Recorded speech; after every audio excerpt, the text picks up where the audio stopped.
मुफस्सिल थाना क्षेत्र के मंगरोडी गांव में एक बहुत ही दर्दनाक घटना सामने आई है। बताया जाता है कि इस गांव के 3 बच्चियां में एक बच्चे की नदी में डूबने से मौत हो गई।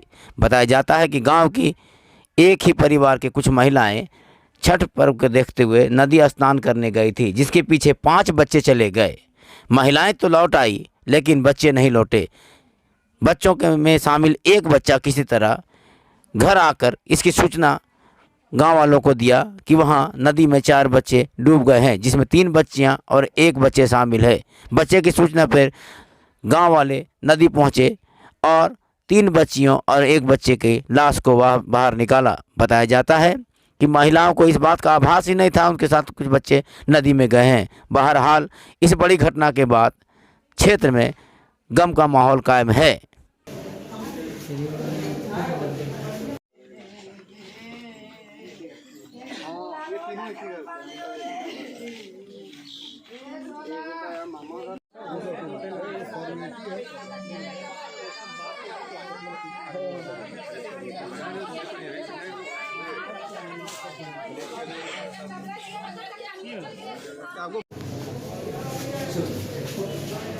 तो चारों बच्चा कहाँ पे अभी और भी अलग-अलग हॉस्पिटल में सब जैसे बाइक से निकलते गए जो हॉस्पिटल बोले जाओ ले जाना, सब हॉस्पिटल में कोई हॉस्पिटल में जाके एडमिट कर रहे हैं।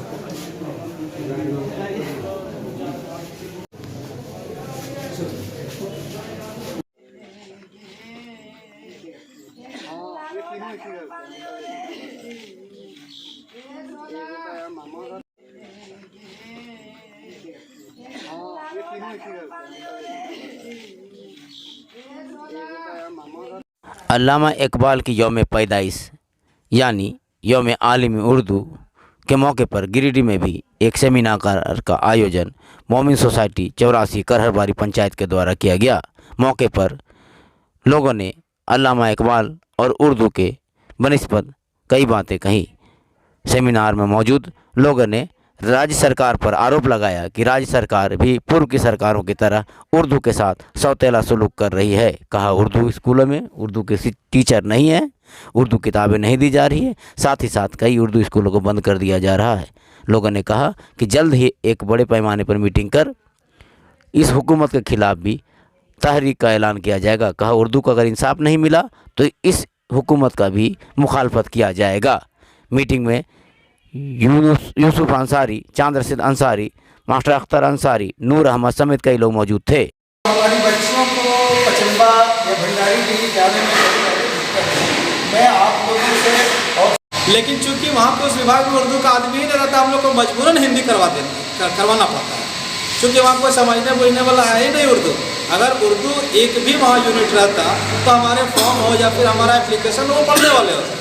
तो सारा लगभग अब यही आ जाता है कि हमारे उर्दू यूनिट के जहाँ जहाँ भी ख़त्म किया गया, चाहे स्कूल से हो टीचर का या फिर किसी विभाग से कर्मचारी का, तो अगर ये बहाल पर आप लोगों के पास कोई ऐसा रास्ता है जिसमें हम लोग से काम ले लीजिए, हम लोग को जहाँ जिस तरह इस्तेमाल करना है कीजिए। ये यूनिट को पुनः बहाल होने का जितना भी सूरत बनाना है बनाइए, उसमें हर एक कदम से कदम में साथ रहेंगे। और ये चीज़ हो जाने के बाद हम लोग उर्दू से ही सारा कुछ देखें इंशाल्लाह। ये हालात है हमारे उर्दू के। ज़बान पे कहने के लिए भाई उर्दू दिवस मना रहे हैं, मुबारकबाद दे रहे हैं उर्दू दिवस का, लेकिन 50 लोग भी नहीं जुटा पाए। लेकिन अगर मोहल्ले में किसी तरह का मामला हो जाए जो मामला लज्जतदार हो तो फिर आप भीड़ संभाल नहीं पाएंगे। ये हालात है कौन का। मैं तो बस इतना ही कहूँगा कि आज सबसे ज़्यादा ज़रूरी है शिक्षा के ऊपर एक जिहाद छेड़ने का, कि हम ये नहीं देखें कि कौन किसका बच्चा है, आज स्कूल क्यों नहीं गया, इस पर सवाल जरूर है। बहुत ज़रूरी है आज शिक्षा पर हम लोगों को जुलूस छेड़ने का। अब मदरसा स्कूल, प्राथमिक स्कूल जो है माने उर्दू प्राथमिक स्कूल है, लेकिन उसमें बच्चे कितने गए हैं इस पर किसी भी मोहल्ले का जो मुद्देदार या जिम्मेवार है उसकी कोई लाइबिलिटी नहीं, क्या हो रहा है उसके का एहतमाम किया। और अभी जो हमारे इमरान बाबू बोले, मैं इनके बातों से मतलब वही कहते हिंदी वर्ड आ जाएगा, नहीं बोलिए, मिला के बोलिए भाई, सहमत हूँ। दोनों एक दूसरे का। और फरीद बाबा बोले एक नंबर बात बोले, प्रोग्राम कर देना, फ़ोटो खिंचवा लेना, मीडिया में आ जाना है, शहर में एक मैसेज देना अलग बात है, लेकिन किसी मुद्दे पे चाहे उर्दू हो या कौम की बदहाली हो, उसमें मुकम्मल तौर पे अमल करना, इसके लिए एक प्लानिंग, एक सोच होनी चाहिए, तभी हम कामयाब हो सकते हैं। लेकिन अक्सर वही देखते हैं कि इन्होंने कहा कि पैर खींचना, बात कर रहे हैं गवर्नमेंट दे रही है, जिस मकसद से अभी हमारे सत्तार बाबा बोले कि हमने विधायक को जिताया और कुछ नहीं हो पा रहा है। क्यों नहीं हो रहा है? मैं मुखिया हूँ, मैं इमरान बाबू के लिए बहुत काम किया, वक्त आया तो इमरान बाबू हमको वोट नहीं दिए। मैं गाली दे रहा हूँ? नहीं, गाली नहीं देना है, मुझे सोचना चाहिए बैठ के कि आखिर क्या गलती हुई, क्या वजह हुई कि इमरान ने मुझे सपोर्ट नहीं किया। इतने बच्चे हैं, बच्चियां हैं, बच्चे तो स्कूल चले जाते थे, बच्चियां जो हैं कहाँ पढ़ेगी, नहीं पढ़ेगी, क्या होगा। आज इस बात को मैं बांगे दहाड़ बोलना चाहता हूँ और सच्चाई बोलना चाहता हूँ। वो हम लोग का पत्रोडी जो उर्दू घर स्कूल है, वो मास्टर अख्तर साहब का बहुत बड़ा देन है, जो कि उसने उसको मतलब वहाँ तक हाई स्कूल तक के पहुँचाया। उसमें खुर्शी साहब थे, लेकिन उसमें सबसे ज़्यादा बड़ी मेहनत अख्तर साहब। बात सुनिए, आज किसी को इतने लोगों में देखना चाहते हैं तो अगर स्कूल खुला होगा जाके देख लीजिए कितनी संख्या में मेरी उर्दू का स्कूल है, स्कूल है चल रहा है। और हम बहुत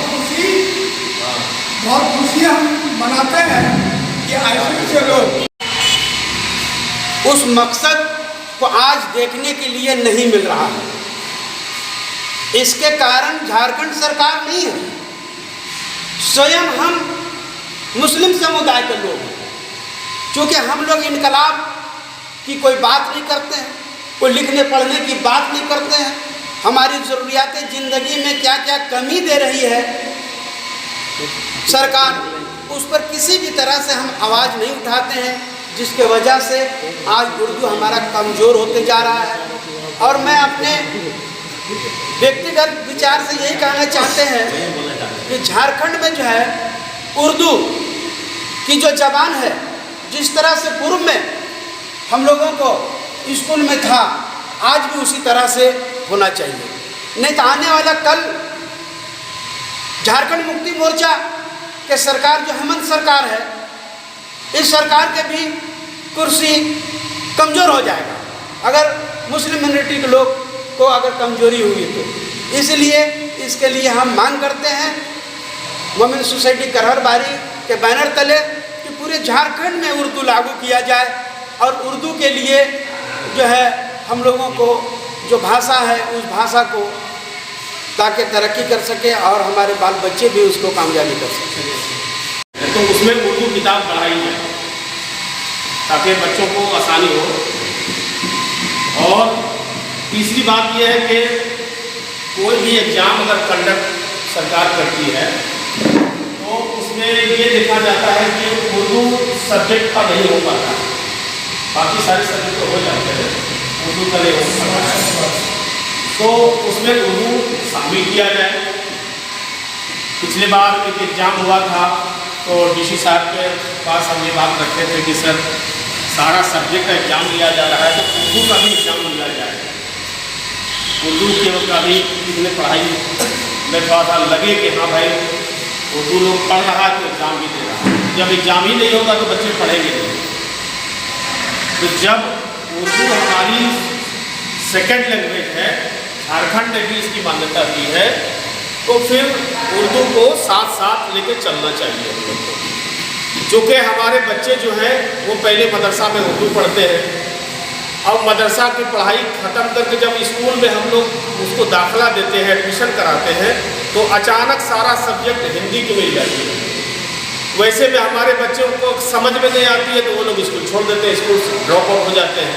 या और ये रिकॉर्ड है कि डाटा के अनुसार कि सबसे ज़्यादा मुस्लिम बच्चे स्कूल से ड्रॉप आउट होते हैं। इसका यही वजह है कि उर्दू किताब को बिल्कुल सिरे से खारिज कर दिया गया है और हमारे बच्चे की बुनियादी जो तालीम है वो उर्दू है। उर्दू हमारी ज़बान भी है, घर में भी बोलते हैं और उर्दू पर पढ़ाई होनी चाहिए। ये सरकार की तरफ से भी है कि बच्चे जिस भाषा में बेहतर पढ़ाई कर सकते हैं उस भाषा में उसको पढ़ाई दिया जाए। जुड़े रहिए JJTV के साथ, मिलते हैं एक ब्रेक के बाद। Smita child care and vaccination centre, पोड़ो हवाई अड्डा मोड़, गिरिडीह। अब आपके बच्चों को बेहतर इलाज के लिए गिरिडीह से बाहर जाने की ज़रूरत नहीं। Smita child care and vaccination centre, पोड़ो हवाई अड्डा मोड़, गिरिडीह में प्रसिद्ध शिशु रोग विशेषज्ञ डॉक्टर विप्लव शास्त्री बच्चों का इलाज करते हैं। यहाँ सभी तरह के बच्चों के भर्ती होने की सुविधा मौजूद है। इस अस्पताल में NICU, phototherapy, warmer, immunization, nebulization, बड़े बच्चों के लिए बेड की सुविधा और अनुभवी लैब टेक्नीशियन के द्वारा जांच की सुविधा मौजूद है। तो अब आपके बच्चों को बेहतर इलाज के लिए बाहर ले जाने की ज़रूरत नहीं, बल्कि Smita child care and vaccination centre, पोड़ो हवाई अड्डा मोड़, गिरिडीह में अपने बच्चों का बेहतर इलाज करावें और सभी सुविधाओं का लाभ लें। डॉक्टर विप्लव शास्त्री, शिशु रोग विशेषज्ञ, पोड़ो हवाई अड्डा मोड़, गिरिडीह, झारखंड।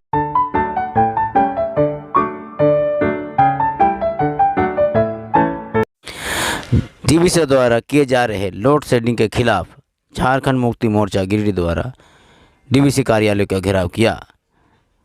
घेराव का अध्यक्षता कर रहे JMM के जिलाध्यक्ष संजय सिंह ने कहा कि DVC जानबूझकर गिरिडीह के लोगों को परेशान कर रही है। कहा कि DVC अगर अपने आचरण में सुधार नहीं करती है तो JMM DVC के खिलाफ आर पार लड़ाई करेगी और DVC को अनिश्चितकाल के लिए बंद कर दिया जाएगा। अब सूचना को मान लिया है और आज से छठ तक बिजली का जो कटौती था इसे वापस लिया है। शौचालय व्यवहार करना बंद करो, बंद करो, बंद करो।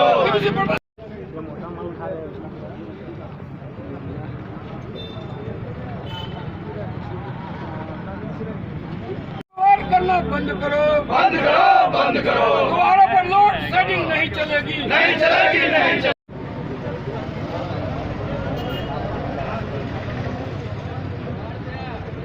प्रदर्शन की और मांग की, चूँकि छठ पर्व चल रहा है। तो जैसा कि मैंने आपको पहले भी बताया कि हम लोगों ने इस रिगार्डिंग मेल कर दिया है कि अगले 3 दिन तक कोई लोड शेडिंग नहीं किया जाए और सिंपैथेटिकली छठ पूजा बढ़िया से मनाए, लोग सब बढ़िया से मनाए। इसके लिए हमने इनको आगे एश्योरेंस मिला भी है कि वो शेडिंग नहीं होगी। क्या नाम है सर आपका? देवेंद्र कुमार दुबे, द्वारा अपनी बातों को रखे। अगर प्रबंधन हमारी बातों पर गंभीरता से विचार नहीं करेगी तो हम उग्र आंदोलन के लिए बाध्य होंगे। जरूरत पड़ा तो DVC के जो षड्यंत्र हमारे जिले में है, चाहे केंद्र हो या इनका ग्रिड हो, उसे हम लोग ठप करने का काम करेंगे। चूँकि मैं कार्यपालक अभियंता को धन्यवाद देता हूँ, इन्होंने अपने उच्च पदाधिकारियों से संपर्क किया है और DVC प्रबंधन ने तत्काल 3 दिनों तक छठ के दौरान कोई भी बिजली कटौती से मना किया है, वापस ले लिया है, हमारी बातों को माना है। मैं पुनः हम लोग 15 तारीख के बाद इस संबंध में DVC प्रबंधन से वार्ता करेंगे। जरूरत पड़ा तो ये आंदोलन आगे भी जारी रहेगा। मैं तमाम लोगों को आपके माध्यम से कहना चाहता हूँ कि चूँकि DVC या केंद्र की जो भी संस्थाएं झारखंड की धरती पर है, उनका भी उतना ही दायित्व है कि झारखंड के लोगों के प्रति वे अपना रवैया सहयोग, इसको हम लोग सफल नहीं होने देंगे और झारखंड मुक्ति मोर्चा अपने सामाजिक दायित्वों के लिए किसी भी हद तक जाने के लिए तैयार रहेगी। जुड़े रहिए JJTV के साथ, मिलते हैं एक ब्रेक के बाद। गिरिडीह में बेहतर चिकित्सा सेवा के लिए पहुंचे नवदीप नर्सिंग होम। यहां स्त्री से संबंधित सभी रोगों का इलाज स्त्री एवं प्रसूति रोग विशेषज्ञ डॉक्टर नूतन लाल के द्वारा किया जाता है। निसंतान दंपति निराश न हो, बांझपन के इलाज के लिए नवदीप नर्सिंग होम आए, जहां अस्पताल में अल्ट्रासाउंड, कोल्पोस्कोपी, हिस्ट्रोस्कोपी एवं IUI की सुविधा उपलब्ध है। IUI एक ऐसी आधुनिक तकनीक जिसमें पति या डोनर के वीर्य को लेकर कृत्रिम रूप से स्त्रियों के गर्भाशय में प्रविष्ट करा के गर्भधारण करवाया जाता है, जिससे विशेष रूप से बांझपन का इलाज किया जाता है। इसके साथ ही नेत्र रोग से संबंधित किसी समस्या के लिए विशेषज्ञ डॉक्टर दीपक कुमार के द्वारा आंखों से संबंधित सभी बीमारियों का इलाज किया जाता है। मोतियाबिंद के ऑपरेशन के लिए एल्कोन फेको मशीन और लेजर मशीन की सुविधा। इसके साथ ही शहर के प्रसिद्ध चिकित्सक भी नर्सिंग होम में अपनी सेवा देते हैं। साथ ही यहाँ जनरल सर्जरी से संबंधित सारे रोगों का इलाज सर्जन डॉक्टर राजीव कुमार के द्वारा किया जाता है एवं प्रसिद्ध शिशु रोग विशेषज्ञ के द्वारा शिशु रोगों का इलाज होता है। बच्चों के लिए फोटोथेरेपी एवं वार्मर की सुविधा है। नर्सिंग होम में आयुष्मान कार्ड के द्वारा इलाज की सुविधा उपलब्ध है, जिसके द्वारा आंखों के मोतियाबिंद का ऑपरेशन लेंस युक्त तरीके से एवं जनरल सर्जरी से संबंधित बीमारियां जैसे अपेंडिक्स, हार्निया, बवासीर, पथरी इत्यादि का मुफ्त इलाज किया जाता है। हमारा पता बिशनपुर, पचम्बा रोड, गिरिडीह, पचम्बा थाना के निकट।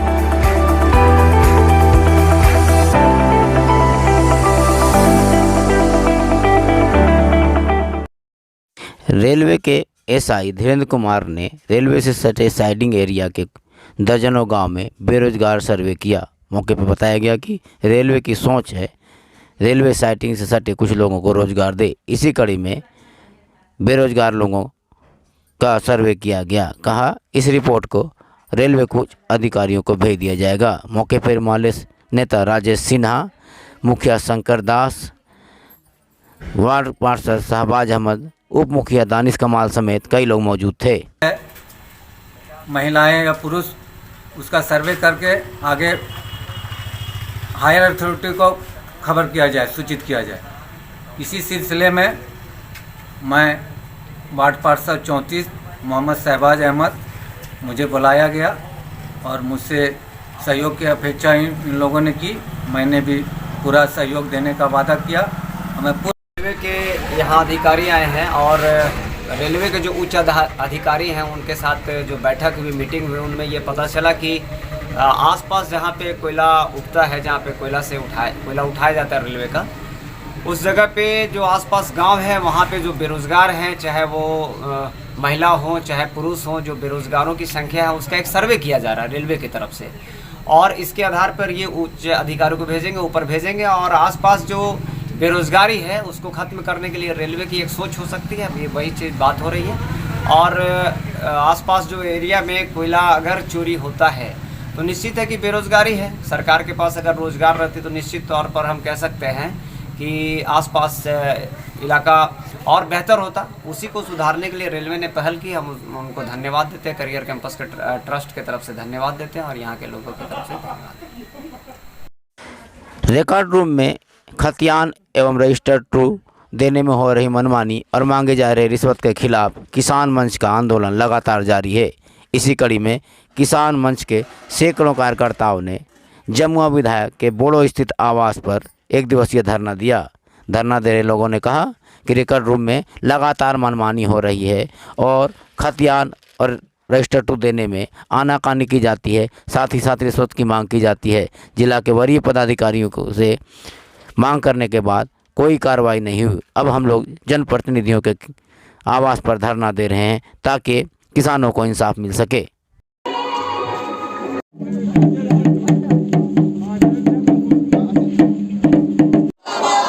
किसानों के जमीन का ऑनलाइन कराना होगा। किसानों के जमीन का ऑनलाइन कराना होगा। किसानों के जमीन का ऑनलाइन कराना होगा। जिला के अधिकांश किसानों के जमीन का ऑनलाइन एंट्री नहीं हुआ है और चूंकि जब जमीन का ऑनलाइन एंट्री नहीं हुआ है तो जमीन का रसीद भी निर्गत नहीं हो रहा है। किसान अपने जमीन का ऑनलाइन करवाने के लिए जब अंचल कार्यालय में जाता है तो किसान को रजिस्टर टू और खतियान का नकल मांगा जाता है और किसान जब रजिस्टर टू और खतियान का नकल लेने के लिए रिकॉर्ड रूम गिरिडीह आता है तो किसानों को परेशान किया जाता है, बार बार दौड़ाया जाता है, मुँह मांगा रकम मांगा जाता है।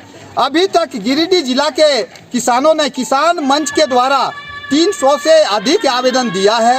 क्योंकि आवेदन में नकल नहीं दिया जा रहा था, भ्रष्टाचार का बोलबाला था, रिकॉर्ड रूम का दरवाज़ा बंद रहता था। किसान मंच लगातार विधायक के दरवाजा पर जाके फरियाद करता रहा। माननीय 3 विधायकों के द्वार पर हम लोग फरियाद कर चुके।